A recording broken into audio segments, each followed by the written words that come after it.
Hello friends, ಎಲ್ಲರಿಗೂ ನಮಸ್ಕಾರ. ನಿಮ್ಮೆಲ್ಲರಿಗೂ ವಿಮು ಫ್ಯಾಷನ್ ಕನ್ನಡ ಚಾನಲ್ಗೆ ಸ್ವಾಗತ. ಫ್ರೆಂಡ್ಸ್, ಇವತ್ತಿನ ಕ್ಲಾಸು ಬ್ಲೌಸ್ ಕ್ಲಾಸ್ ಅಲ್ಲಿ 4ನೇ ಕ್ಲಾಸ್ ಆಗಿದೆ. ಅದರಲ್ಲಿ 3 ಕ್ಲಾಸ್ ನಾನು ಅಪ್ಲೋಡ್ ಮಾಡಿದ್ದೀನಿ. ಅದರಲ್ಲಿ ನಿಮ್ ಕ್ವಶನ್ಗೆ ಆನ್ಸರ್ ಅದನ್ನು ಕೂಡ ಒಂದು ವಿಡಿಯೋ ಇದೆ, ಅದನ್ನು ಕೂಡ ಅಪ್ಲೋಡ್ ಮಾಡಿದ್ದೀನಿ. ಅದರಲ್ಲಿ ಬ್ಲೌಸ್ ಕ್ಲಾಸ್ ಅಂತ ಟೈಟಲ್ ಏನು ನಾನು ಏನು ಕೊಟ್ಟಿಲ್ಲ. ನಾನು ಅದರಲ್ಲಿ ಕೊಟ್ಟಿರೋದು ಓನ್ಲಿ ಆನ್ಲೈನ್ ಕ್ಲಾಸ್ ಇನ್ಫಾರ್ಮೇಶನ್ ಅಂತ ಅಂದ್ಬಿಟ್ಟು ನಮ್ಗೆ ಕೊಟ್ಟಿದ್ದೀನಿ. ನಿಮ್ಮ ಡೌಟ್ಗಳಿಗೆ ನಾನು ಆನ್ಸರ್ ಮಾಡಿದ್ದೀನಿ. ಅದರಲ್ಲಿ ಇದು ಬ್ಲೌಸ್ ಕ್ಲಾಸ್ ಅಲ್ಲಿ 4ನೇ ಕ್ಲಾಸು. ಫಸ್ಟ್ ಅಲ್ಲಿ ಏನ್ ಬಂದಿದೆ, ಯಾವ್ಯಾವ ಸಾಮಗ್ರಿಗಳು ಬೇಕು ಅಂದ್ರೆ ಬ್ಲೌಸ್ ನಾವು ಸ್ಟಿಚಿಂಗ್ ಮಾಡೋದಕ್ಕೆ, ಬ್ಲೌಸ್ ಆಗಿರ್ಬೋದು ಟೈಲರಿಂಗ್ ಕ್ಲಾಸ್ಗೆ ನೀವು ಕಲಿತಾ ಇದ್ದೀರಾ ಅಂತಂದ್ರೆ ಅದಕ್ಕೆ ಏನೇನ್ ಟೂಲ್ಸ್ ಗಳು ಬೇಕು ಅದನ್ನ ನಾನು ಹೇಳಿದ್ದೀನಿ. ಅದರಲ್ಲಿ ನೀವು ಬೇಸಿಕ್ ಆಗಿ ಎಷ್ಟು ತಗೋಬೇಕು ಅದನ್ನು ಕೂಡ ನಾನು ಹೇಳಿದ್ದೀನಿ. ಎಲ್ಲಾನು ಒಂದೇ ಸರಿ ತಗೊಳ್ಳೋಂತ ಅವಶ್ಯಕತೆ ಇಲ್ಲ, ಅದನ್ನು ಕೂಡ ಹೇಳಿದೀನಿ. ನೋಡಿಲ್ಲ ಅಂದ್ರೆ ಹೋಗಿ ಪೂರಾ ಡೀಟೇಲ್ಸ್ ಆಗಿದೆ. ನಾನು ಓನ್ಲಿ ಹೆಡ್ಲೈನ್ಸ್ ಮಾತ್ರ ಹೇಳ್ತಾ ಇದ್ದೀನಿ. ಹಾಗೆ ಎರಡನೇ ನಂಬರ್ ಕ್ಲಾಸ್ ನಂಬರ್ 2 ಅಂದ್ರೆ ಬ್ಲೌಸ್ ಕ್ಲಾಸ್ 2 ಅಲ್ಲಿ ಏನ್ ಮಾಡ್ತಾ ಇದೀನಿ, ತುಂಬಾ ಜನದ ಮಷಿನ್ ಯಾವ ತಗೋಬೇಕು ಅಂತ ಅಂದ್ಬಿಟ್ಟು ಕೇಳಿದೀರಾ. ಸೊ ಅದರಲ್ಲಿ ಯಾವ್ಯಾವ ತರ ಮಷಿನ್ ನಿಮ್ಮ ಅವಶ್ಯಕತೆಗೆ ತಕ್ಕಂತೆ ಯಾವ್ಯಾವ ತರ ನೀವು ಮಷಿನ್ ತಗೋಬೇಕು ಅದನ್ನು ನಾನು ಹೇಳಿದ್ದೀನಿ ನಿಮ್ಗೆ. ಅದ್ರಲ್ಲಿ ಇನ್ನೊಂದು ಸ್ವಲ್ಪ ಲಾಂಗ್ ವಿಡಿಯೋ ಇದೆ, ಅದು ಅಂದ್ರೆ ಫುಲ್ ಸ್ಟೆಪ್ ಬೈ ಸ್ಟೆಪ್ ಆಗಿ ತುಂಬಾ ಡೀಟೇಲ್ಸ್ ಆಗಿ ನಾನು ಹೇಳಿದ್ದೀನಿ. ನೀವು ಬ್ಲೌಸ್ ಕ್ಲಾಸ್ 2 ನೀವು ನೋಡಿಲ್ಲ ಅಂತ ಅಂದ್ರೆ ಹೋಗಿ ನೋಡಿ, ಫುಲ್ ಡೀಟೇಲ್ಸ್ ಇದೆ. ಯಾವ್ಯಾವ ಮಷಿನ್ ತಗೋಬೇಕು, ಯಾವ ತರ ಇರುತ್ತೆ, ಸೆಲ್ಫ್ ಸ್ಟಿಚಿಂಗ್ ನಿಮ್ಗೆ ನೀವು ಬಟ್ಟೆ ಹೊಲ್ಕೋಬೇಕಾ, ಬೇರೆ ಕಸ್ಟಮರ್ ಬೇಡವಾ, ಅದಾದ್ರೆ ನೀವು ಯಾವ ತಗೋಬೇಕು, ಇಲ್ಲ ಅಂತ ಅಂದ್ರೆ ನೀವು ಅದೇ ಒಂದು ಕೆಲಸದಲ್ಲಿ ಅಂದ್ರೆ ಟೈಲರಿಂಗ್ ಕೆಲಸದಲ್ಲಿ ನೀವು ಮುಂದುವರಿಸಬೇಕಾ ನಿಮ್ಮ ಒಂದು ಜೀವನನ, ಅದಕ್ಕೂ ಕೂಡ ನೀವು ಯಾವ ಮಷಿನ್ ತಗೋಬೇಕು ಅದಕ್ಕೂ ಕೂಡ ನಾನು ಹೇಳಿದ್ದೀನಿ. ಫುಲ್ ಡೀಟೇಲ್ಸ್ ಇದೆ, ನೀವು ಹೋಗಿ ನೋಡಿ ಗೊತ್ತಾಗುತ್ತೆ. ಮತ್ತೆ 3ನೇ ಕ್ಲಾಸ್ ಅಲ್ಲಿ ನಾನು ಟಿಪ್ಸ್ಗಳು ಕೊಟ್ಟಿದ್ದೀನಿ. ಅಂದ್ರೆ ಒಂದು ಬ್ಲೌಸ್ ನಾವು ಹೊಲಿಬೇಕಾದ್ರೆ ಅದರಲ್ಲಿ ಯಾವ್ಯಾವ್ದು ಒಂದು ಫಿನಿಶಿಂಗ್ ಚೆನ್ನಾಗಿ ಬರಬೇಕು ಅಂದ್ರೆ ನಾವು ಯಾವ್ಯಾವ ತರ ಒಂದು ಟಿಪ್ಸ್ ನ ಫಾಲೋ ಮಾಡಬೇಕು ಅಂತ ಅಂದ್ಬಿಟ್ಟು ಎಲ್ಲ ಹೇಳಿದ್ದೀನಿ. ಅಂದ್ರೆ ಬ್ಲೌಸ್ ಹೊಲಿಯೋದು ಇಂಪಾರ್ಟೆಂಟ್ ಅಲ್ಲ, ಫಿನಿಶಿಂಗ್ ಚೆನ್ನಾಗಿ ಬರಬೇಕು, ನೀಟಾಗಿ ಬರಬೇಕು. ನೋಡಿದ್ರೆ ಬ್ಲೌಸ್ ನ ಎಷ್ಟು ಚೆನ್ನಾಗಿ ಹೊಲಿದಿದ್ದಾರೆ ಅಂತ ಅನ್ಬೇಕು, ಆ ರೀತಿ ಬರಬೇಕು. ಅದಕ್ಕೆ ನಾವು ಯಾವ ತರ ಒಂದು ಟಿಪ್ಸ್ ನ ಫಾಲೋ ಮಾಡಬೇಕು ಅದನ್ನ ಹೇಳಿದೀನಿ.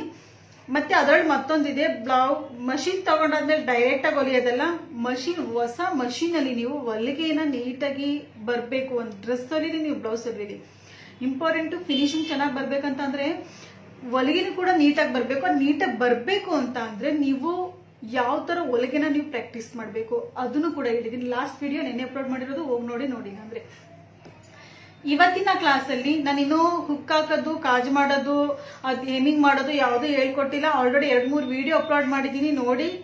ಅಕಸ್ಮಾತ್ ಆ ವಿಡಿಯೋಗಳು ಬೇಕು ಅಂದ್ರೂ ಕೂಡ ನೀವು ಕೇಳಿ. ಮತ್ತೆ ಬ್ಲೌಸ್ ಎಲ್ಲ ಕಂಪ್ಲೀಟ್ ಆದ್ಮೇಲೆ ನಾನು ಅದನ್ನ ಅಪ್ಲೋಡ್ ಮಾಡ್ತೀನಿ.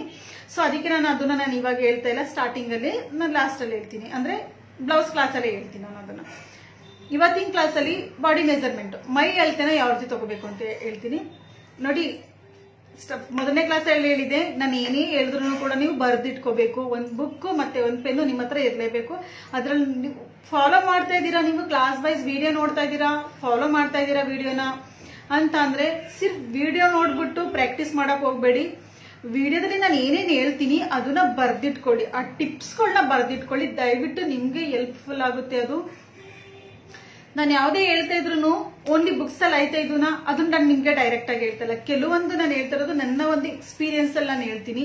ಮತ್ತೆ ಆಫ್ಲೈನ್ ಸ್ಟೂಡೆಂಟ್ಗಳು ಬರ್ತಾರೆ ಇಲ್ಲಿ ಕಲಿಯೋದಕ್ಕೆ, ಅವ್ರದ್ದು ಕೆಲವೊಂದು ಕ್ವಶನ್ಗಳು ಇರುತ್ತೆ. ನೀವು ಡೈರೆಕ್ಟ್ ಆಗಿ ಕೇಳಕ್ಕಾಗಲ್ಲ, ನೀವು ಕಮೆಂಟ್ಸ್ ಅಲ್ಲಿ ಹೇಳ್ತೀರಾ. ಅವ್ರ ಕ್ವಶನ್ ಇರ್ತಲ್ಲ, ಆ ಕ್ವಶನ್ಗೂ ಕೂಡ ನಾನು ಆನ್ಸರ್ ಮಾಡಿ ಹೇಳ್ತೀನಿ. ಅಂದ್ರೆ ಆ ತರ ಕ್ವಶನ್ ನಿಮ್ಗೂ ಬರ್ಬೋದು, ಹೆಲ್ಪ್ಫುಲ್ ಆಗುತ್ತೆ. ನೀವು ಬಿಗಿನರ್ಸೇ, ಅವರು ಬಿಗಿನರ್ಸೇ. ಸೊ ಆ ತರ ನಾನು ಹೇಳ್ಕೊಡ್ತಾ ಇದ್ದೀನಿ ನಿಮ್ಗೆ. ಅದಕ್ಕೋಸ್ಕರ ಏನ್ ಮಾಡಿ, ಒಂದು ಪೆನ್ನು ಮತ್ತೆ ಒಂದು ಬುಕ್ ನೀವು ಯಾವಾಗ್ಲೂ ನಿಮ್ಮ ಹತ್ರ ಇರಬೇಕು. ಅದರಲ್ಲಿ ನಾನು ಏನೇನು ಹೇಳ್ತೀನಿ ಅದನ್ನೆಲ್ಲ ನೀವು ನೋಟ್ ಮಾಡ್ಕೋಬೇಕು. ನೋಡಿ, ಫಸ್ಟ್ ಬಾಡಿ ಮೆಜರ್ಮೆಂಟ್ ತಗೊಳಕ್ಕಿಂತ ಮುಂಚೆ ನಾನು ಹೇಳ್ತೀನಿ, ಕಲಿಯೋದಕ್ಕೆ ಅಂತ ಅಂದ್ಬಿಟ್ಟು ನೀವೇನಾದ್ರೂ ಬ್ಲೌಸ್ ಪೀಸ್ ತಗೋತಾ ಇದ್ರೆ ಕಾಟನ್ ತಗೊಳ್ಳಿ. ಮತ್ತೆ 1 ಮೀಟರ್ ಇರ್ಲಿ ಬ್ಲೌಸ್ ಪೀಸ್. 80 ಸೆಂಟಿಮೀಟರ್ ತಗೊಳಕ್ ಹೋಗ್ಬೇಡಿ. 1 ಮೀಟರ್ ತಗೊಂಡ್ರು ಕೂಡ 98-97 ಸೆಂಟಿಮೀಟರೇ ಅದ್ರೊಳಗೆ ಬರೋದು. ನೀವು 80 ಸೆಂಟಿಮೀಟರ್ ತಗೊಂಡ್ರು ಕೂಡ ಅದು 77-78 ಸೆಂಟಿಮೀಟರೇ ಅದ್ರಲ್ಲಿ ಇರೋದು. ಕಡಿಮೆ ಅಂದ್ರೆ 3 ಸೆಂಟಿಮೀಟರ್ ಬಟ್ಟೆ ಕಡಿಮೆ ಬರುತ್ತೆ. ಸೊ ಅದಕ್ಕೋಸ್ಕರ 1 ಮೀಟರ್ ಬಟ್ಟೆ ತಗೊಳ್ಳಿ. ಕಾಟನ್ನೇ ಇರ್ಲಿ. ಹೊಸ್ತಾ ಕಲಿತಾ ಇದ್ದೀರಾ ಅಂತ ಅಂದ್ರೆ ನೋಡಿ, ಹಣ ಕೊಟ್ಬಿಟ್ಟು ನೀವು ಆಫ್ಲೈನ್ ಕ್ಲಾಸ್ಗೆ ಹೋಗಿ ಕಲಿತೀರಾ, ಅವಾಗ್ಲೂ ಕೂಡ ನೀವು ಈ ಹಣನ ನೀವು ಬ್ಲೌಸ್ ಪೀಸ್ಗೆ ನೀವು ಹಣ ದುಡ್ಡು ಹಾಕ್ಲೇಬೇಕು. ಫ್ರೀಯಾಗಿ ಕಲಿತಾ ಇದ್ದೀರಾ, ಅದಕ್ಕೆ ಹೇಳ್ತಾ ಇದ್ದೀನಿ. ಫ್ರೀಯಾಗಿ ಇದಕ್ಕೂ ಕೂಡ ನೀವು ಹಣ ಹಾಕಿ ನಾನು ಕರೆಕ್ಟಾಗಿ ನಾನು ಹೇಳದ ಫಾಲೋ ಮಾಡಿ ಖಂಡಿತ ನೀವು ಕಲಿತೀರಾ. 1 ಮೀಟರ್ ಬಟ್ಟೆ ತಗೊಳ್ಳಿ. 1 ಮೀಟರ್ ಅಂದ್ರೆ ಪ್ಲೇನ್ ಬ್ಲೌಸ್ ಪೀಸ್ ತಗೊಳ್ಳಿ. ಕಾಟನ್ನೇ ಇರ್ಲಿ, ದಯವಿಟ್ಟು ಕಾಟನ್ನೇ ತಗೊಳ್ಳಿ. ಹೊಸ್ತಾ ಕಲಿತಾ ಇರೋರು 1 ಮೀಟರ್ ಇರ್ಲಿ ಬ್ಲೌಸ್ ಪೀಸು. ನಿಮ್ಗೆ ಯಾವ ಕಲರ್ ಬೇಕೋ ಅದನ್ನೇ ತಗೊಳ್ಳಿ. ಇವತ್ತಿನ ಕ್ಲಾಸಲ್ಲಿ ಬಾಡಿ ಮೆಜರ್ಮೆಂಟ್ ಮೈ ಅಳತೆನ ಯಾವ ರೀತಿ ತಗೋಬೇಕು ಪೂರಾ ಸ್ಟೆಪ್ ಬೈ ಸ್ಟೆಪ್ ಆಗಿ ನಾನು ನಿಮ್ಗೆ ಹೇಳ್ಕೊಡ್ತೀನಿ. ಅದ್ರಲ್ಲಿ ಕೆಲವೊಂದು ಟಿಪ್ಸ್ಗಳನ್ನ ಕೊಡ್ತೀನಿ. ಯಾವ ರೀತಿ ತಗೋಬೇಕಾದ್ರೆ ನಾವು ಯಾವ್ಯಾವ ಭಾಗಕ್ಕೆ ಯಾವ್ಯಾವ ತರ ಹೆಸರು ಹೇಳ್ತೀವಿ, ಒಂದು ಸ್ಲೀವ್ಸ್ ಆಗಿರ್ಬೋದು, ಸ್ಲೀವ್ಸ್ಗೆ ಯಾವ್ಯಾವ ತರ ಹೆಸರು ಇದೆ ಸ್ಲೀವ್ಸ್ಗಳಿಗೆ, ಅದನ್ನು ಕೂಡ ನಾನು ಲಾಸ್ಟ್ ಅಲ್ಲಿ ಹೇಳ್ತೀನಿ. ಅಂದ್ರೆ ಲಾಸ್ಟ್ ಈ ವಿಡಿಯೋದಲ್ಲೇ ಮೈ ಅಳತೆ ತಗೋತಾ ಮತ್ತೆ ಮೈ ಅಳತೆ ಎಷ್ಟು ಪಾಯಿಂಟ್ ನಾವು ಬಾಡಿಗೆ ತಗೋಬೇಕಾಗಿರೋದು, ಮೈಯಲ್ಲಿ ನಾವು ಎಷ್ಟು ಪಾಯಿಂಟ್ ತಗೋಬೇಕು. ಫಸ್ಟ್ ಬರುತ್ತೆ ಪೂರ್ತಿ ಉದ್ದ, ಅಂದ್ರೆ ಬ್ಲೌಸ್ ಉದ್ದ ಅಂದ ತಕ್ಷಣ ಬ್ಯಾಕ್ ಸೈಡ್ ನಾವು ತಗೋಬೇಕು. ಫ್ರಂಟ್ ಅಲ್ಲಿ ಬರಲ್ಲ, ಬ್ಯಾಕ್ ಅಲ್ಲಿ ಬರುತ್ತೆ. ಬ್ಯಾಕ್ ಅಲ್ಲಿ ಪೂರ್ತಿ ಉದ್ದ ನೋಟ್ ಮಾಡ್ಕೊಳ್ಳಿ. ಮೊದಲನೇ ನಂಬರ್ ಅಲ್ಲಿ ನೀವು ನೋಟ್ ಮಾಡ್ಕೊಳ್ಳಿ. ನೀವು ಬೇಕಾದ್ರೆ ಹೆಡ್ಲೈನ್ಸ್ ನೀವು ಬರ್ಕೋಬಹುದು. ಬರ್ಕೊಂಡು ಬ್ಲೌಸ್ ಕ್ಲಾಸ್ ಅಂತ ಬರ್ಕೊಳ್ಳಿ. ಬೇಕಾದ್ರೆ ನಿಮ್ಮ ಹೆಸರು ಬರ್ಕೊಳ್ಳಿ. ಅಲ್ಲಿ ನೀವು ಯಾರ್ದು ನೀವು ಅಳತೆ ತಗೋತಾ ಇದ್ದೀರಾ ಅವ್ರ ಹೆಸರು ಬರ್ಕೊಳ್ಳಿ. ಅದರಲ್ಲಿ ಮೈ ಅಳತೆ ತೆಗೆದುಕೊಳ್ಳುವ ವಿಧಾನ ಅಂತ ಅಂದ್ಬಿಟ್ಟು ಬರ್ಕೊಂಡು ಅದರಲ್ಲಿ ಕೆಳಗಡೆ ಪಾಯಿಂಟ್ ಅಲ್ಲಿ ನಂಬರ್ 1 ಅಂತ ಅಂದ್ಬಿಟ್ಟು ಪೂರ್ತಿ ಉದ್ದ, ಬ್ಲೌಸ್ ಪೂರ್ತಿ ಉದ್ದ ಅಂತ ಅಂದ್ಬಿಟ್ಟು ಬರೀರಿ. ಫಸ್ಟ್ ಬ್ಲೌಸ್ ಪೂರ್ತಿ ಉದ್ದ, ಸೆಕೆಂಡ್ ನಂಬರ್ ಅಲ್ಲಿ ಬರುತ್ತೆ ಭುಜ, 3ನೇ ನಂಬರ್ ಅಲ್ಲಿ ಬರುತ್ತೆ ಎದೆ ಸುತ್ತಳತೆ, 4ನೇ ನಂಬರ್ ಅಲ್ಲಿ ಬರುತ್ತೆ ಸೊಂಟದ ಸುತ್ತಳತೆ, 5ನೇ ನಂಬರ್ ಅಲ್ಲಿ ಬರುತ್ತೆ ಮುಂದಿನ ಟಕ್ಸ್ ಪಾಯಿಂಟ್ ಕೊಡ್ತೀವಲ್ಲ ಅದು ಮುಂದಿನ ಟಕ್ಸ್. ಅದು ಯಾವ ರೀತಿ ಅದನ್ನು ಕೂಡ ನಾನು ಹೇಳ್ತೀನಿ. ಅದಾದ್ಮೇಲೆ ಮುಂದಿನ ಕುತ್ತಿಗೆ ಆಕಾರ, ನೆಕ್ಸ್ಟ್ ಹಿಂದಿನ ಕುತ್ತಿಗೆ ಆಕಾರ, ಅದಾದ್ಮೇಲೆ ಬರುತ್ತೆ ಕಂಕುಳಿನ ಸುತ್ತಳತೆ, ಅದಾದ್ಮೇಲೆ ತೋಳಿನ ಉದ್ದ, ನೆಕ್ಸ್ಟ್ ತೋಳಿನ ಅಗಲ. ಟೋಟಲ್ ಆಗಿ 10 ಪಾಯಿಂಟ್ ನೀವು ಸ್ಟೆಪ್ ಬೈ ಸ್ಟೆಪ್ ಆಗಿ ಬರ್ದಿಟ್ಕೊಳ್ಳಿ. ನಾನು ಇವಾಗ ಅಳತೆ ತಗೊಳ್ಳೋದು ಯಾರೇ ಆಗಿರ್ಬೋದು, ಚಿಕ್ಕವರೇ ಆಗಿರ್ಬೋದು, ದೊಡ್ಡವರೇ ಆಗಿರ್ಬೋದು, ಮೀಡಿಯಂ ಸೈಜ್ ಯಾರೇ ಆಗಿರ್ಲಿ, ನೀವು ಅಳತೆ ತಗೋಬೇಕಾದ್ರೆ ಯಾವ ರೀತಿ ಅಳತೆ ತಗೋಬೇಕು ಅದನ್ನ ಯಾವ ರೀತಿ ಕ್ಯಾಲ್ಕುಲೇಟ್ ಮಾಡಬೇಕು.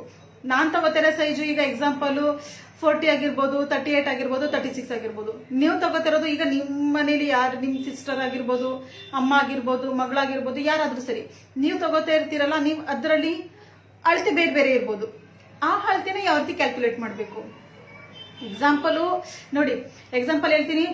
ಎದೆ ಸುತ್ತಳತೆ ಅಂತ ಅಂದ್ರೆ ಒಂದು ಅಂದಾಜಲ್ಲಿ ಹೇಳ್ತೀನಿ 36 ಬಂತು, ಇಲ್ಲ ಅಂತ ಅಂದ್ರೆ 32 ಬಂತು ಅನ್ಕೊಳ್ಳಿ. 32 ಎದೆ ಸುತ್ತಳತೆ ಬಂತು ನಾನ್ ತಗೊಂಡಿರೋದು, ನೀವು ತಗೊಳ್ತಾ ಇರೋದು 30 ಬಂತು.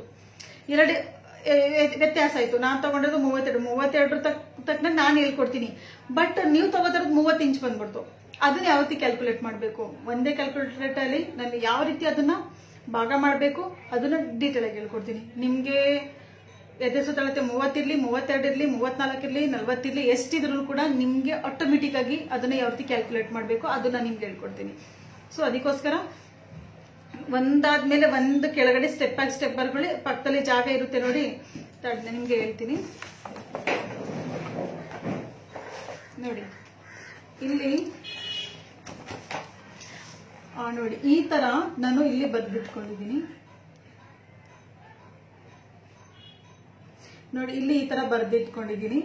ಇದು ಬರ್ದಾದ್ಮೇಲೆ ಇಲ್ಲಿ ಕಾಲಿದೆಯಲ್ಲ, ಫ್ರಂಟ್ ಕ್ಯಾಮ್ರಾ ಇದೆ, ಅದಕ್ಕೋಸ್ಕರ ಇಲ್ಲಿ ಉಲ್ಟಾ ಕಾಣಿಸ್ತಿದೆ. ಇಲ್ಲಿ ಜಾಗ ಇದೆಯಲ್ಲ, ಈ ತರ ಜಾಗ ಬಿಡ್ಬೇಕು ನೀವು. ಈ ತರ ಜಾಗ ಬಿಟ್ರೆ ಮಾತ್ರ ನಾನು ಈ ಭಾಗದಲ್ಲಿ ಯಾವ ರೀತಿ ಕ್ಯಾಲ್ಕುಲೇಟ್ ಮಾಡ್ಬೇಕು ಅಂತ ನಾನು ನಿಮ್ಗೆ ಹೇಳ್ಕೊಡ್ತೀನಿ. ಈ ತರ ಸ್ಪೇಸ್ ಇರ್ಲಿ, ಪೂರಾ ಒಂದ್ ಉದ್ದ ಬರ್ಕೊಂಡು ಹೋಗ್ಬೇಡಿ. ಸ್ಟೆಪ್ ಬೈ ಸ್ಟೆಪ್ ಆಗಿ ಈ ರೀತಿ ಬರ್ಕೊಂಡು ಹೋಗಿ ನಂಬರ್ ಹಾಕ್ಬಿಟ್ಟು, ಇಲ್ಲಿ ನಂಬರ್ ಇದೆಯಲ್ಲ ಈ ತರ ನಂಬರ್ ಬರ್ಬಿಟ್ಟು ಈ ತರ. ಇದು ಫ್ರಂಟ್ ಕ್ಯಾಮ್ರಾ ಇದೆಯಲ್ವಾ, ಸೊ ಅದಕ್ಕೋಸ್ಕರ ಉಲ್ಟಾ ನಂಬರು ಅಂದ್ರೆ ಬರ್ದಿರೋದು ಉಲ್ಟಾ ಕಾಣಿಸ್ತಿದೆ. ಸೊ ನಿಮ್ಗೆ ಅರ್ಥ ಆಯ್ತು ಅನ್ಕೋತೀನಿ. ಈ ತರ ನೀವು ಬರೀಬೇಕು. ಅಳತೆ ತಗೊಂಡಾದ್ಮೇಲೆ ಅದನ್ನ ಯಾವ ರೀತಿ ಕ್ಯಾಲ್ಕುಲೇಟ್ ಮಾಡಬೇಕು ಅದನ್ನು ಕೂಡ ನಾನು ನಿಮ್ಗೆ ಬೋರ್ಡ್ ಇಂದಾನೆ ಹೇಳ್ಕೊಡ್ತೀನಿ. ಒಂದು ಬುಕ್ಸ್ ಇಂದ ಬೇಕು ಅಂದ್ರೆ ಬುಕ್ಸ್ ಇಂದಾನೆ ಹೇಳ್ಕೊಡ್ತೀನಿ, ಅಂದ್ರೆ ವೈಟ್ ಬೋರ್ಡ್ ಇಂದಾನೆ ನಾನು ನಿಮ್ಗೆ ಹೇಳ್ಕೊಡ್ತೀನಿ ಯಾವ ರೀತಿ ಕ್ಯಾಲ್ಕುಲೇಟ್ ಮಾಡಬೇಕು ಅಂತ ಅಂದ್ಬಿಟ್ಟು.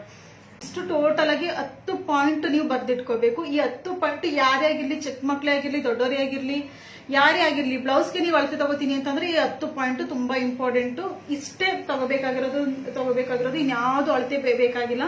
ಬ್ಲೌಸ್ ನೀವು ಮೈ ಅಳತೆ ತಗೊಳ್ಳೋದಕ್ಕೆ ಇಷ್ಟಿದ್ರೆ ಸಾಕು. ಈ ಪಾಯಿಂಟ್ ನ ನೋಟ್ ಮಾಡಿಟ್ಕೊಳ್ಳಿ. ನೆಕ್ಸ್ಟ್ ನಾನು ಬನ್ನಿ ಯಾವ ರೀತಿ ಅಳತೆ ತಗೋಬೇಕು ಅಂತ ಅಂದ್ಬಿಟ್ಟು ನಾನು ನಿಮ್ಗೆ ಹೇಳ್ಕೊಡ್ತೀನಿ.